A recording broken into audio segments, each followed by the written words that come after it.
alunos, sejam bem-vindos à nossa segunda aula da disciplina de Informática Industrial. Nessa aula nós vamos falar sobre o hardware dos CLPs. Mas antes de ir para o nosso conteúdo da nossa aula, vou repassar com vocês a nossa jornada do estudante nesse módulo 51. Então, nós entramos hoje na semana 2 do nosso módulo, lembrando que vocês já têm duas atividades abertas lá no estúdio de vocês, a atividade mapa e a atividade de estudo 1. Lembrando vocês também que os vídeos explicativos dessas duas atividades já estão disponíveis no ambiente estúdio de vocês, então para quem está com alguma dúvida na atividade, foi liberado esses vídeos com explicações do que é para ser feito na atividade, com maiores detalhes. Caso ainda tenham dúvidas sobre atividades, vocês podem abrir um chamado via Fale com o Mediador para tirar as dúvidas de vocês. Não deixem para tirar as dúvidas na última semana ali do prazo de entrega, para não correr o risco ali, né, de não conseguir entender a atividade direito, beleza? Então, boas atividades para vocês. Então, agora vamos começar nosso conteúdo de hoje. Como eu falei anteriormente, nessa aula nós vamos falar sobre os hardwares dos CLPs. Então, veremos esses conceitos, os tipos de entradas e saídas, a arquitetura, como que são as interfaces de comunicação, qual a finalidade.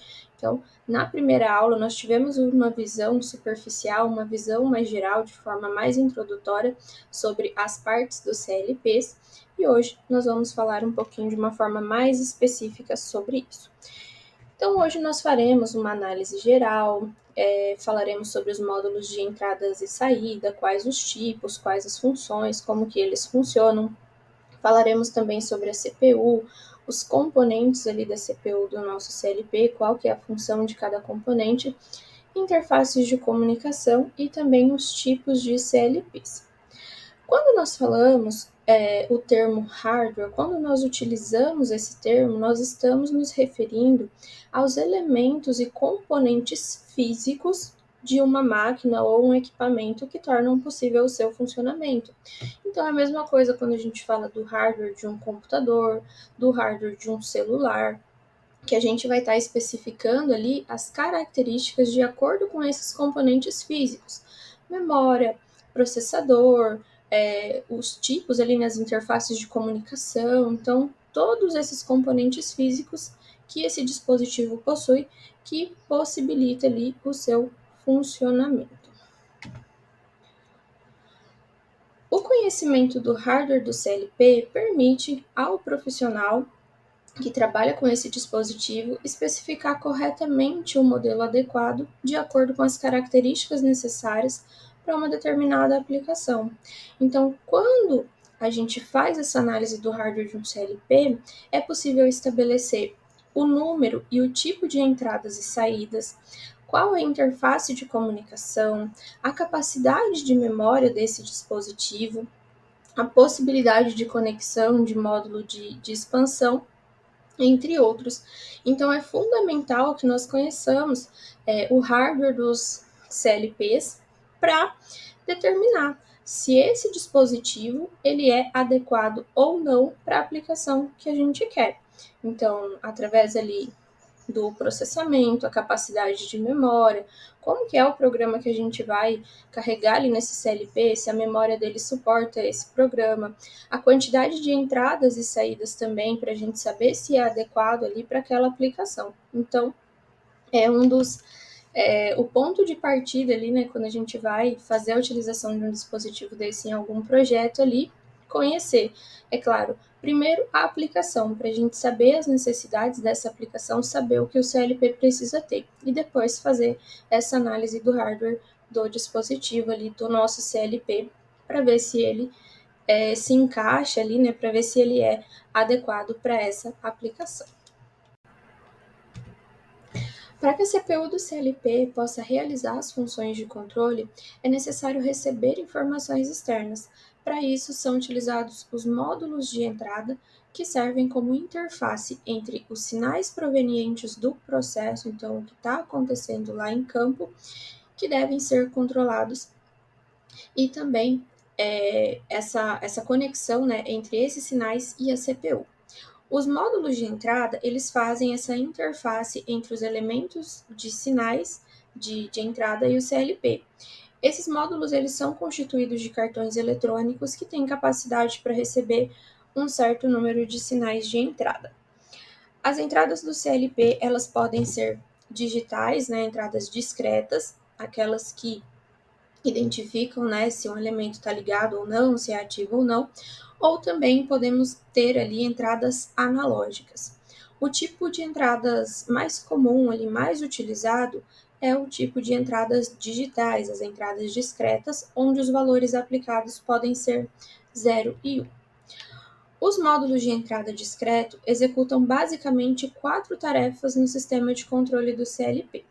Então, eles indicam quando um sinal é recebido pelo dispositivo de campo, converte o sinal de entrada para o nível de tensão adequado para um determinado CLP. Então, nem sempre o nível de tensão que está sendo aplicado por esse elemento de entrada é o nível adequado ali para o recebimento, né, por parte ali do CLP. Então, os módulos de entrada também têm essa função de fazer essa conversão, né, de adequar esse nível de sinal ali de acordo com o CLP. Isola o CLP das flutuações nos sinais de tensão ocorrente, então, para evitar danos ali internos no CLP, também eles têm essa função de fazer essa isolação, né, como se fosse uma proteção mesmo, e envia o sinal para o processador, indicando que o elemento conectado gerou aquele sinal. Como exemplo de elementos que fornecem sinais discretos, nós podemos citar chaves seletoras, botões de comando, chaves fim de curso, sensores, né, de uma forma geral ali, aqueles sensores que detectam posição ou não, a presença ou não de um objeto, pressostatos, né, que trabalham com contatos ali normalmente abertos ou normalmente fechados. Então, esses são exemplos, né, de elementos ali, de dispositivos que trabalham ali, né, que tem essa capacidade de serem conectados nos módulos de entradas digitais. Nessa figura eu trago para vocês um diagrama, né? Claro que um diagrama simplificado, mas essa representação desse módulo de entrada discreto, tá? Para que vocês, pelo que a gente falou ali dessas funções que um módulo de entrada digital tem ali no CLP, né? A gente consegue identificar como que isso é feito aqui nessa figura, tá bom? Então, aqui, nesse caso, né, para a gente se situar, nós temos aqui o bloco de terminais do módulo de entrada, então é o que a gente enxerga ali na parte externa do CLP, né, onde a gente tem ali os bornes, né, os terminais ali onde serão conectados o nosso elemento lá de campo, o nosso elemento que vai mandar o sinal. E nesse caso está representado aqui por um push button, né, um botão aqui de pulso para fazer esse exemplo. Dando continuidade, né, na parte interna ali do CLP, o que a gente não enxerga, né, em um momento ali, quando a gente vai fazer a conexão, nós temos um filtro que é composto aqui, né, por R1, o capacitor aqui, o R2, tá? Esse filtro, né, é um filtro de ruído na entrada, e ele tem a função de eliminar os sinais falsos decorrentes de contato súbito ou de interferência elétrica, né? Então a gente já tem aqui esse elemento, né, para amenizar ali qualquer contato súbito ou alguma interferência que venha acontecer. Na sequência, nós temos uma ponte retificadora que vai transformar a tensão de corrente alternada para corrente contínua. Isso porque esse diagrama ele se trata de uma entrada em CA, ou seja, em corrente alternada, porém é um módulo discreto, tá bom? Então isso é importante também que vocês tenham em mente. Não é porque nós estamos falando de um módulo de entrada de corrente alternada que é um sinal analógico.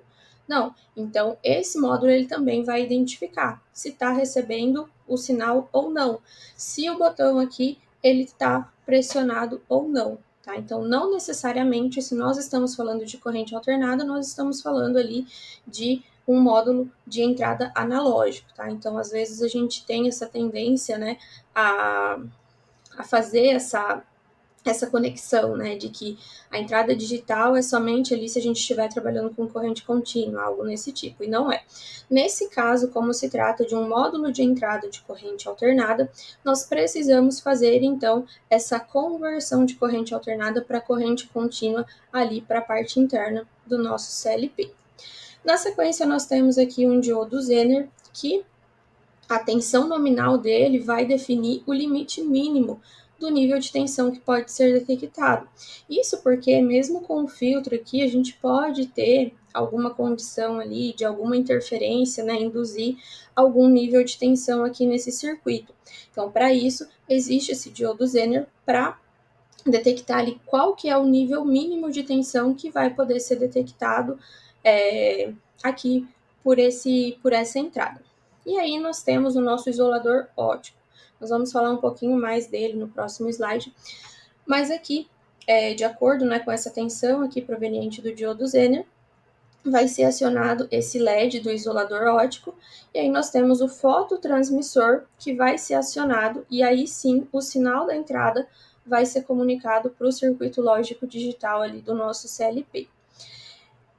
Então, é basicamente, né, de uma forma simplificada, um módulo de entrada que nós temos. Então, muitas vezes a gente tem ali, né, no CLP, a gente olha ali os conectores ali na entrada, e acha que aquele sinal vai diretamente ali para o processamento, né? E não é. A gente tem toda essa parte também para fazer a isolação, para fazer o condicionamento dos sinais, para que esse sinal ele chegue ali de forma adequada no processador, né? Evitando danos. Como eu falei para vocês, nesse caso aqui nós estamos falando de um módulo CA, mas no caso, né, se a gente tiver ali um módulo de entrada de corrente contínua, o que muda, né, basicamente, é que a gente não vai precisar de ter a ponte retificadora para fazer a conversão desse sinal, tá? Então, esse é o caminho ali, né, que o sinal da nossa entrada ali, do nosso elemento de entrada, percorre para que esse sinal chegue lá no processamento, lá no circuito lógico do processador lá do nosso CLP. Como eu falei para vocês, né, no slide anterior, vocês viram ali que a gente tinha aqui, ó, um isolador óptico, né, antes de mandar esse sinal de fato lá para o nosso CLP. Então, como nós vimos, a unidade de entrada ela fornece a interface entre o sistema e o mundo externo, que pode ser feita por canais de entrada. Os canais de entrada fornecem isolação e condicionamento dos sinais para que os sensores e atuadores possam ser conectados diretamente sem um circuito ali de interface, né? Então, o próprio CLP ele já tem ali esse circuito interno, né, para garantir o recebimento desses sinais. E aí, quando a gente fala dessa isolação do sinal, isso pode ser feito utilizando circuitos com optoacopladores, assim como a gente viu na figura anterior, e assim como nós temos nessa figura aqui. Então, coloquei em mais detalhes aqui para vocês. Então, nesse optoacoplador, né, nesse isolador óptico, o que a gente tem? Quando o pulso digital ele passa por esse LEDzinho aqui que a gente tem, um pulso infravermelho ele é produzido. E esse pulso ele é detectado por um fototransmissor que vai gerar um pulso de tensão no circuito. Além de separar a alta tensão de corrente alternada da entrada ali dos circuitos lógicos, o isolador óptico ele também evita danos ao processador, que pode ser causados por transitórios da linha de tensão e também além de reduzir os efeitos de ruídos elétricos, né? Então, esse sinal, né, ele não é feito ali por um cabeamento, por uma plaquinha eletrônica do começo ao fim, né? Que eu falo assim, por um meio físico ali de um fio, vamos imaginar assim, né? Nós temos a utilização desse optoacoplador, a qual esse sinal ele vai ser gerado, né, por esse mecanismo aqui, que vai ser transmitido por radiação infravermelha, para que daí sim esse sinal seja transmitido, né, ele chegue lá no circuito lógico do nosso CLP. Como dito anteriormente, as entradas do CLP, elas podem ser tanto digitais, né, entradas discretas, como também entradas analógicas. As entradas analógicas permitem que o CLP manipule grandezas analógicas que normalmente são enviadas por sensores eletrônicos, como por exemplo sensores de pressão, sensores de vazão, de temperatura, de densidade, entre outros. Os sensores analógicos, eles medem uma grandeza física variável sobre uma faixa específica e geram um sinal correspondente, um sinal proporcional de tensão ou de corrente ao valor medido dessa grandeza física. O módulo de interface de entradas analógicas contém o circuito necessário para receber um sinal de tensão ou corrente e converter esse sinal em um valor digital que vai ser utilizado pela CPU do CLP. Normalmente, os valores utilizados nas entradas analógicas são de 0 a 10 volts para tensões ou de 4 a 20 mA para correntes. A transição nessa conversão de um sinal analógico para valores digitais, que é o que o nosso CLP ele entende, né? Então, apenas ali sinais digitais, então precisa fazer essa conversão. Essa conversão é feita através de um conversor analógico digital. Os módulos de entrada analógico, eles precisam produzir uma faixa de valores digitais entre o valor máximo e o valor mínimo, para representar o sinal analógico sobre toda a sua extensão. E uma questão importante que deve ser analisada é a resolução do conversor analógico digital, que normalmente é medida em bits. Então, os módulos de entrada analógicos, geralmente eles já possuem esse conversor analógico digital. E uma característica importante de ser considerado nesses módulos de entradas analógicas é a resolução ali em bits, né, desse conversor, porque aí, de acordo com essa resolução, né, é que a gente vai ter ali uma conversão, né, um sinal mais próximo ali do valor medido ou não. Uma entrada analógica que tem um maior número de bits permite, então, uma melhor representação dessa grandeza analógica.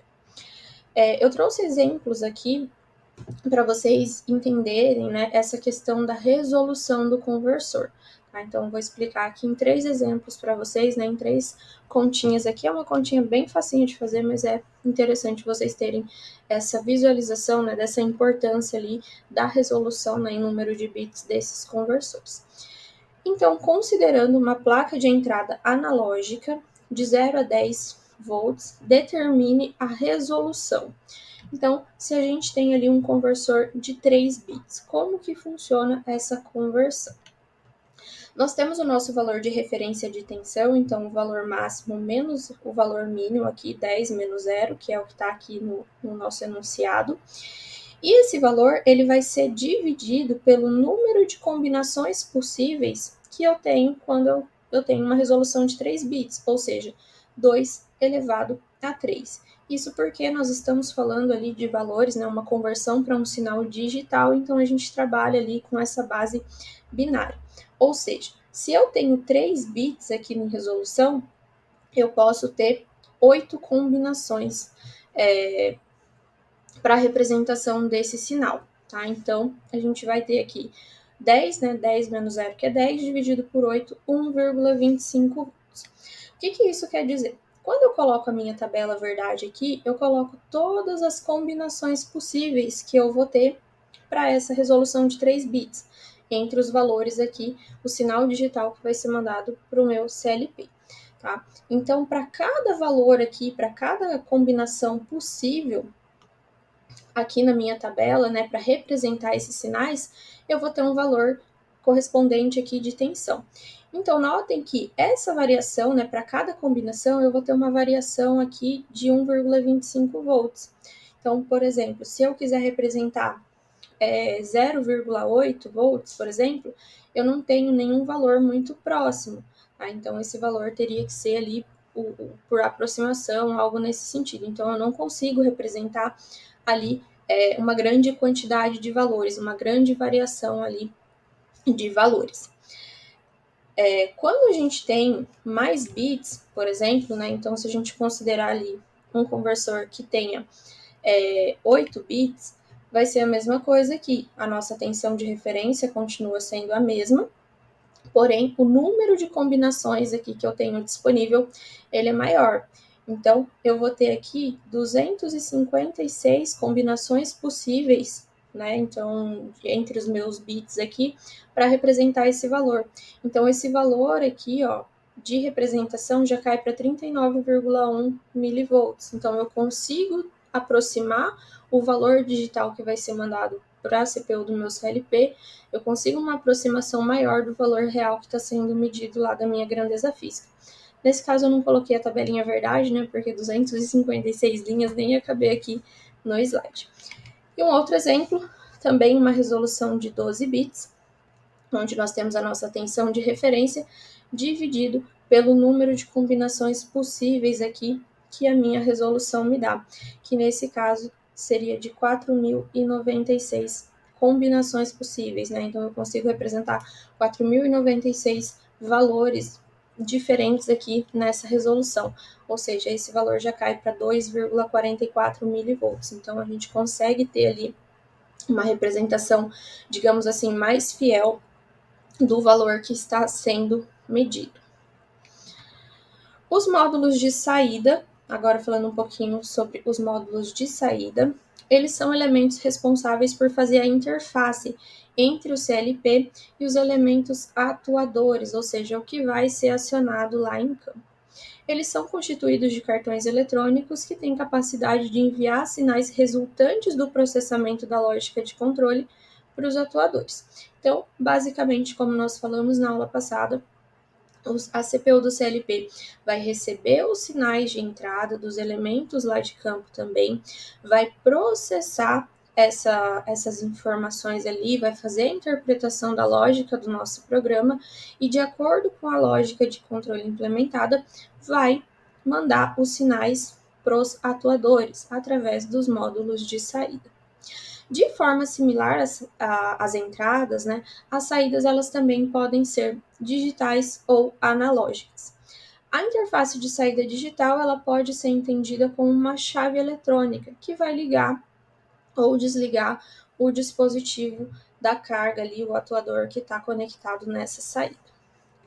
Os módulos de saída digitais, eles são utilizados para ligar ou desligar um dispositivo de campo e eles podem, né, ser utilizados para controlar qualquer dispositivo de dois estados, ou seja, qualquer dispositivo ali que ele vai estar ligado ou desligado apenas, né? Então, esses dispositivos de dois estados. Esses módulos de saída, eles podem ser de corrente alternada ou corrente contínua, com vários valores de tensão e correntes nominais.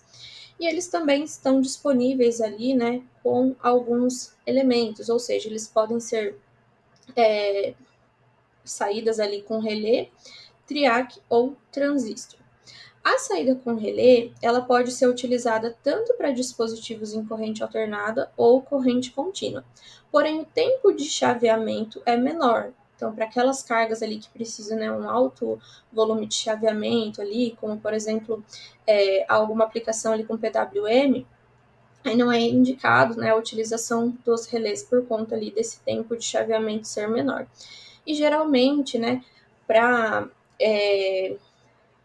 a saída relé, geralmente ela é utilizada para aplicações mais simples, né, onde não tem a necessidade de fazer o chaveamento da saída ali numa frequência superior a 2 Hz.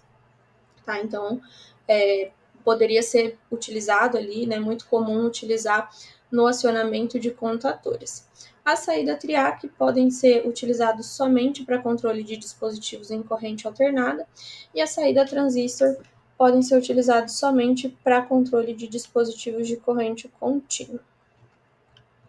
Os módulos de interface de saídas analógicas, né? Então, assim como as entradas, nós podemos ter digitais e analógicas, para as saídas também. Nós podemos ter as saídas digitais, que são aqueles elementos de dois estados apenas, como também saídas analógicas. Então, as saídas analógicas, elas vão receber os dados digitais do processador, que vão ser convertidos em corrente ou tensão proporcionais para controlar um dispositivo de campo analógico. E a transição de um sinal digital em valores analógicos é feita por meio ali, né, através de um conversor digital analógico. As saídas analógicas, elas são usadas para controlar dispositivos atuadores como válvulas proporcionais, motores, inversores de frequência, né, entre outros atuadores que precisam ter esse sinal ali, né, receber um sinal proporcional ali, e de acordo com esse sinal ele vai ter a sua atuação. E aqui eu trago um exemplo também dessa questão da conversão, porém agora de uma saída. Então, aquele exemplo anterior que eu falei com vocês eram sobre as entradas analógicas. Agora nós vamos falar um exemplo sobre a saída analógica. Então, qual será o valor máximo de tensão gerado na saída de um conversor digital analógico se a tensão de referência for 5 volts e a resolução de 3 bits? Então, nesse caso, nós vamos pegar o valor da tensão que foi dado aqui, né, o valor de tensão de referência de 5 volts, e vamos dividir pelo número de combinações aqui da nossa resolução. Então, novamente aqui, nós temos 8 combinações possíveis. E aí a gente vai multiplicar pelo valor máximo obtido pela nossa combinação aqui dos bits. Então, se a gente pegar ali a última linha da nossa tabela verdade, onde a gente tem aqui, né, 1, 1, 1, isso daqui, essa combinação aqui de bits, ele é igual a 7, né? Na base 10 aqui, tá? Na base decimal. Por isso que a gente multiplica aqui por 7. Se a gente estivesse falando ali de outras resoluções, a gente pega a última linha da nossa tabela verdade e vê o valor aqui que representa, né, do valor binário, ele faz essa conversão para decimal para ver aqui qual que é esse valor máximo. E aí a gente chega nesse valor de 4,375 volts. Então, para um valor de referência de tensão aqui de 5 volts, o máximo que essa saída analógica ela vai disponibilizar de tensão ali é 4,37 volts, tá? E isso também muda aquela questão da resolução que nós falamos. Então, depois vocês podem fazer ali esse cálculo, né? Se a gente tiver aqui, por exemplo, um conversor de 8 bits, qual que vai ser esse valor máximo aqui, que essa saída ela pode mandar, esse conversor ele vai mandar com essa tensão de referência de 5 volts. Então, quanto maior a resolução, quanto mais número de bits disponível para fazer essa conversão, vocês vão ver que maior vai ser também, né, mais próximo do valor de referência, esse valor de tensão ele vai chegar. Além desses módulos de saída, né, digitais e analógicos, existem ainda módulos especiais para atender necessidades específicas, né? Então, nós temos módulo contador de alta velocidade, módulo lógica transistor-transistor, módulo contador decodificador, né, utilizado ali nos encoders, módulo para motor de passo e também módulo de controle PID. Então, tudo vai depender nessa análise de qual o módulo de entrada, qual o módulo de saída vai se aplicar melhor, vai ter um resultado melhor de acordo com a aplicação, com o tipo de elemento de entrada que a gente vai estar utilizando, ou ainda, né, o tipo do atuador que nós vamos estar utilizando na nossa aplicação. E aí sim a gente consegue, né, através daqueles catálogos dos fabricantes, determinar qual que vai ser o melhor modelo ali, qual que vai atender, né, qual o modelo de CLP tem a melhor especificação ali para aquela determinada aplicação. Falando um pouquinho agora sobre a CPU dos CLPs, a CPU ela é responsável por comandar todas as atividades do CLP e ela é formada, né, por 3 elementos. Então, nós temos a fonte de alimentação, processador e memória. A CPU ela executa o sistema operacional, gerencia a memória, monitora as entradas, executa a lógica do programa ali, né, que foi elaborado pelo usuário ali, pelo programador, e aciona as saídas. A fonte de alimentação é responsável por fornecer a energia necessária tanto para o processador como também para os outros módulos, né? Ou seja, os módulos de entrada, módulo de saída, de comunicação e assim por diante. A fonte de alimentação ela tem capacidade de fornecer todos os níveis de tensão que são exigidos para as operações internas do CLP. E aqui é importante a gente lembrar que os CLPs eles podem ser modulares, que é o que a gente encontra ali, né, nas indústrias, ali nas aplicações que tem um porte ali, né, um pouco maior. Então, nesse caso, né, podem existir situações onde uma segunda fonte seja necessária para atender essa demanda de energia ali de todos esses módulos do CLP. Então, de acordo ali, né, com a expansão dos módulos, pode ser que a gente precise adicionar uma segunda fonte de alimentação ali para que todos os módulos recebam, né, um nível adequado de energia para executar as suas operações. O processador, ele é similar ao processador de um computador de uso pessoal, mas ele tem a diferença que o programa utilizado, ele é projetado para o controle de processos industriais.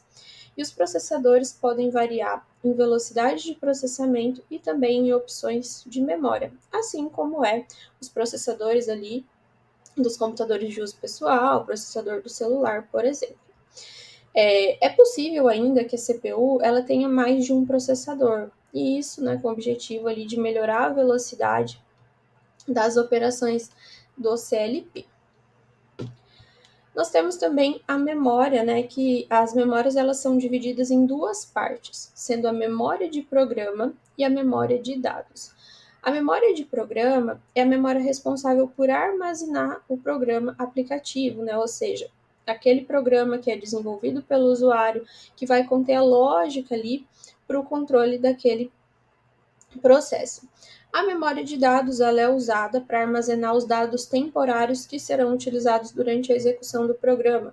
Então, por exemplo, como eu falei para vocês também na aula passada, se a gente tem ali no nosso programa uma rotina que inclui uma contagem de algum elemento, uma contagem de peças, por exemplo, e depois de um determinado número de peças ali,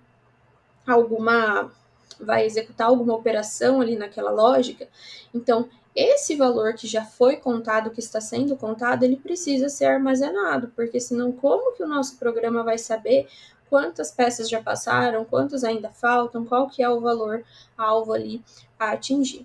Então, nesse caso, a gente precisa também de ter essa memória de dados, né? E esses dados, eles são temporários, mas eles precisam ser armazenados ali durante a execução do programa. Para a memória do programa, que vai armazenar o programa, que vai conter aquela lógica de controle desenvolvida pelo programador, o ideal é que se utilize memórias não voláteis, porque esse tipo de memória retém o conteúdo armazenado, mesmo se a fonte de energia for desconectada, ou seja, a gente não quer que toda vez que a gente tem uma queda de energia ou toda vez ali que desliga o nosso CLP, que a memória dele apague e perca o programa que está salvo. Então, nesse caso, é utilizado, né? O ideal é que se utilize memórias não voláteis. Já para os dados que precisam ser armazenados de forma temporária, podem ser utilizadas memórias voláteis. Então, assim, desligou ali a chave geral da máquina, né? Do painel ali, aqueles dados armazenados de temporização, de contagem, eles vão ser zerados, né? Mas isso não tem problema, porque quando reiniciar o processo, isso é retomado também. Porém, para ambas as memórias, tanto a memória do programa como a memória de dados, é necessário que a memória ela seja programável, para que seja possível, então, fazer modificações no programa, porque existem tipos de memória que elas não são programáveis, né? Não é possível mudar o conteúdo dessa memória. Então, nesse caso, o interessante é que a gente tenha essas memórias programáveis. De maneira geral, o CLP ele pode estar nos modos de programação ou execução. No modo de programação, o CLP ele não executa nenhum programa e não permite a energização dos controladores de saída, até que recebam um novo programa ou alterações no programa existente. Ou ainda nesse caso, né, existem dentro ali do modo de programação algumas funções ali que é como se a gente ativasse as nossas saídas, mas de uma forma manual, né, somente quando o usuário ele dá esse comando para fazer um teste, mas de uma forma geral, no modo de programação, não é possível executar ali o programa, né, e acionar ali os controladores de saída, né, os atuadores. Já no modo de execução, o CLP ele executa o programa do usuário e permite a energização dos dispositivos de saída. Então, quando vai fazer alguma alteração ali no programa, é necessário, né, que o CLP ele esteja nesse modo de programação para fazer as alterações, para fazer correções, para colocar ali, inserir o programa no CLP. Quando ele está no modo de execução, né, não é possível fazer essas alterações no programa também. E aí ele vai estar rodando ali, né, aquela lógica que foi inserida. Um outro componente também do hardware do nosso CLP são as interfaces de comunicação, que é utilizado tanto para inserir o programa de controle, como também para monitorar as operações realizadas num determinado instante e também transferir dados de uma forma bidirecional com um sistema SCADA, né, um sistema de controle e aquisição de dados. Então, é através da interface de comunicação que o usuário ele vai ali, né, conectar um cabo, ou até mesmo, né, hoje em dia tem CLPs ali que tem a função de wireless, né, para fazer essa transferência de programa, fazer modificações ali, conectar um computador para fazer o acompanhamento em tempo real ali da execução do programa, ou até mesmo, né, fazer a conexão ali dessa forma, né, essa troca de dados bidirecional com o sistema SCADA, né, então sistemas ali supervisórios, onde a gente tem ali controle, né, e aquisição de dados.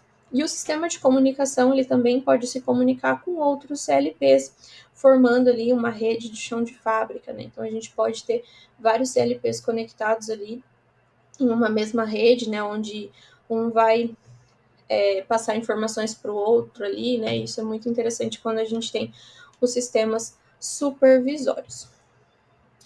E os CLPs, eles podem ter diferentes formas ali, né? E eles podem ser classificados conforme a disposição dos elementos constituintes, podendo ser CLPs compactos ou CLPs modulares.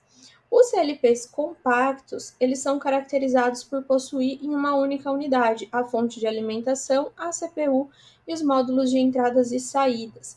Então, esse tipo de estrutura, né, esses modelinhos aqui de CLP, eles geralmente são encontrados em CLPs de pequeno porte, né? Então, a gente tem um número reduzido de entradas, um número reduzido de saídas, porém, são dispositivos ali, né, que podem ser utilizados nessas aplicações de pequeno porte, que tem ali um número menor de entradas e saídas.